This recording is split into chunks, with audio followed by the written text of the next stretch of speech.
This is an article from Forbes. It says, New Hunger Games prequel faces franchise's worst average reviews ahead of expected 50 million opening. That's pretty low, even though the budget for this movie was moderately not so big like the Marvels. This is from SK Pop, an article from SK Pop. It says, The Hunger Games prequel is already a flop of epic proportions. And in this video, I'm going to be discussing as to why this movie just isn't captivating to a large audience. Probably if you've read the books, probably you enjoyed this film. But as a guy who was introduced to the Hunger Games through the movies, I was excited to see this one. And what do you know? Imagine my shock when I go to watch this film simply because it had the Hunger Games slapped on it. And then I find that my favorite Jennifer Lawrence, the first woman to ever be in an action film. I remember when I was doing Hunger Games, nobody had ever put a woman in the lead of an action movie. What?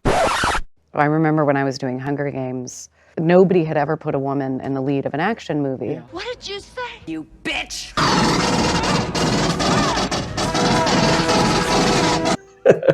Yeah, I was not in it. I didn't know it was going to be a prequel about President Snow. I mean, I imagined that if the guys from Lionsgate ever made a movie about a prequel, it would be a prequel about Katniss. But no, this is an adaptation of a book I've never read. And that's the first issue about this movie, is that, dear God, it requires you to actually have read the book. I'm sure if you've read the book, you enjoyed this. If you did not read the book, you might really suffer watching this film. But reading the book isn't the only problem that this film has. It has other issues. And I'm going to be doing a bit of an analysis and also a bit of scene comparison with the other Hunger Games films. So the first issue, obviously, is that it's a prequel, and it's a prequel discussing about the transformation of President Snow. My issue is that President Snow, in my eyes, as, let me say, a casual fan of the Hunger Games who was introduced through the movies and not the books, President Snow is not really a very big villain to the point that I would want to know how he moved from good guy to bad guy. This year, in addition to the Hunger Games, we're going to do the special Hunger Games. I'm Andy! I love you, Andy! Come on, guys, fight! I mean, he's not in the league of, like, I don't know, Voldemort or the Joker or what's his name, Darth Vader, or any of these other really big villains. But I would want to see maybe their backstory. I mean, if you made a backstory about Voldemort, hell yeah, I think a lot of people would want to see that, right? But President Snow, unless you're really invested in the world of the Hunger Games, I don't think that would be appealing to very many people. Number two issue is that as a prequel, President Snow cannot die.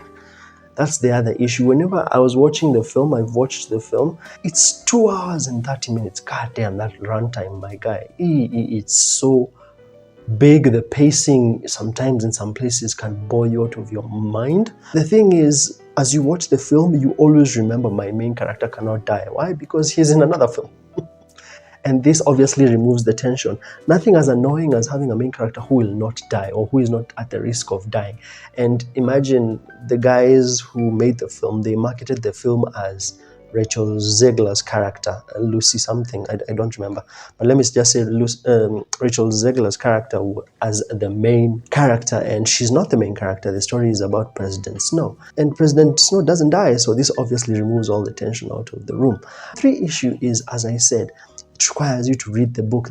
When I was doing some research about this movie, the stuff that I noticed was not relayed by the movie. I wish it had been relayed by the movie. It would have made understanding the movie much better. For example, when I was researching, I saw that President Snow, he's the main character of the Ballad of Songbirds and Snakes, which is set when he is aged 18. Having been orphaned during the war, he lives with his grandmother and his cousin Tigress. His family was once rich but had lost a lot of their wealth in the war, mainly due to their factory in District 13 being destroyed. This part about wealth, factory, and war, that part was not well fleshed out when you meet President Snow for the first time, especially President Snow as a grown man. Because when the movie starts, you see some two kids running, they get attacked by a dog. It's a very dark scene, so also like I couldn't see much. They get attacked by a dog, they hit the dog with something, they flee, they enter the house, their grandma tells them your dad is dead. She hands them some thing that I'm assuming people who've read the book knew what the hell that was. And then it cuts to 13-year time jump. And I was like, huh? what just happened? Like, I don't know who these kids are. I don't know who this lady is. I don't know what that thing that you just handed to him is. Bro, I'm assuming the people who've read the book understood this, but as the casual audience, yeah, we were just in the dark. Also, the next issue is the main characters. Now let's talk about the main characters. Is that your main characters are President Snow and Rachel Zegler's character. They are not interesting leads in my opinion. The guy who plays Snow is actually a very good actor. Snow as a character is there. There, as I said, he can't die, so like, even if you see him maybe like hospitalized or anything, you know that he's not gonna die. And then to make it worse, Rachel Zegler is the other one, is the other character, and we know how annoying Rachel Zegler is. Weird. So we didn't do that this time. For example, let's do a scene comparison with the first film. Let's look at Katniss Everdeen. When Katniss Everdeen is shown on screen, what's the first thing that you see? She's comforting her sister Prim or something. Let's call her small sister. I can't remember the name. But she was having a bad dream about the fact that she might be chosen for the Hunger Games. And, her name had been cast, I think, once. And Katniss was saying that, hey, you'd never be picked, trying to comfort her because she just had a nightmare. This scene tells you a lot about Katniss, that she's a big sister. It doesn't even have to say, hey, big sister, just from the interaction. You can definitely tell this is the big sister. She's playing a bit of like a motherly role. She's very affectionate. She could have just told the small sister, hey, shut up. But instead, she tries to comfort her. She's compassionate. And then what do you see next? She goes outside. She grabs a bow. She starts hunting. There's no words said in this scene especially. She says nothing. It's just she grabs a bow, you see her hunting, you see her using the leaves to gauge the way the wind is blowing to try and see how, if she shoots an arrow, if the arrow will be pushed by the wind. Or I'm assuming that's what she was doing. She takes a stone, she tries to use it to scare the antelope from hiding. Very nice. That happens in a couple of minutes and you get to know so much about the character. Let's now go to the current Hunger Games movie. Let's now go to the current Hunger Games movie when they introduce President Snow as a grown man, or let me say as an 18-year-old teenager. What happens? The first thing you see is him waiting for Tigris to finish ironing, or he's looking for a shirt and then Tigris was ironing it. So it tells us that he can't iron his own clothes. Okay. And then the next thing is you see him talking about how some dude who you haven't met yet hates him, who is Peter Dinklage's character. By the way, Peter Dinklage's character in this movie still drinks and knows things. So as a Game of Thrones fan, I really liked that. But yeah, he talks about how Peter Dinklage's character really doesn't like him. I haven't met Peter Dinklage's character yet, so I don't really care. And then like that part of the conversation felt very clunky. And then after that, they start talking about how they're going to use the prize money to do some stuff. And then he talks about paying rent.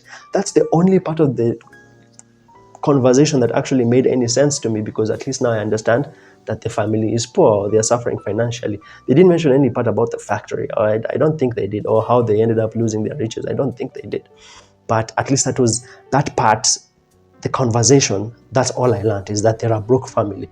Then you see him walking through the city. He ends up in some sort of building. He ends up meeting with a girl. They have a 5-minute conversation, which isn't really normal human dialogue. It's a bunch of exposition. The girl shows for 5 minutes, then she disappears. Then Snow walks into another group of characters who they begin having more exposition. It's not exposition to the people who've read the book, but to us, the casual audience, we are used to regular human dialogue, like, hey, how's your day going? I know they don't talk like that, but something like, hey, how's your day going? Did you see this guy? Oh my god, did you hear what happened? But when your entire conversation is exposition, it makes the characters become a bit, plastic. They don't feel human, and it's hard to care about characters who don't feel human. Next up is Rachel Zegler's character, who I can't remember, Lucy Gray or something like that.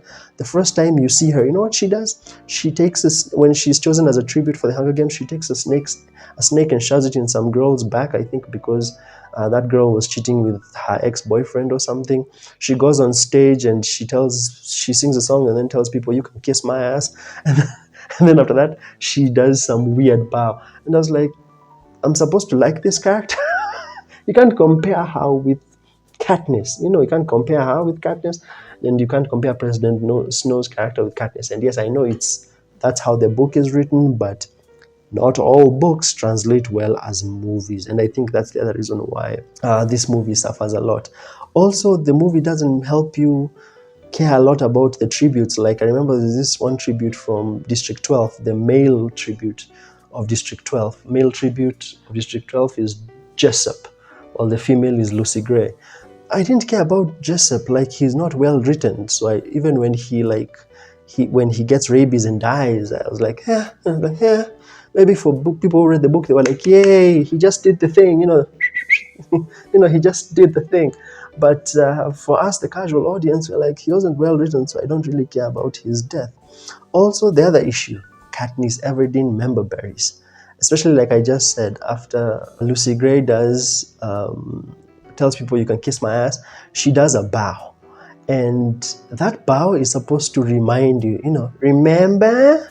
Remember Bionic Man? Oh, I remember. Remember that? That's when Katniss shot the arrow in one of the original 3 movies, or one of the original 4 movies. I can't remember which one, but she shoots the arrow on an apple towards the game members. And I was like, you're trying to use a member berry of a character I like on an actor and character I don't like. And this is just, in my opinion, not very intelligent writing. You can't use member berries to try and make me like someone. And then lastly, the other thing that made me feel like this movie is not captivating is it's a prequel, and therefore it's set back in time. So everything is the old-fashioned way. TVs are the old-fashioned way. Everything is just old technology. Even the way the arena looked, it was just old technology. Maybe in the book, for those who love the book, the way it translates in the book, it's much better. But to me, it just came off as like old school and not very appealing. Nothing very special to see here. For me, it just wasn't for me, really. And I'm guessing that's the reason why a lot of people aren't really flocking to this movie. But hey, if you've read the book, probably you enjoyed this. If you watched this movie without reading the book and you enjoyed it, feel free to leave your comments in the comment section. But that's my little bit of analysis and comparison, especially with the first movie, because I really liked the first movie.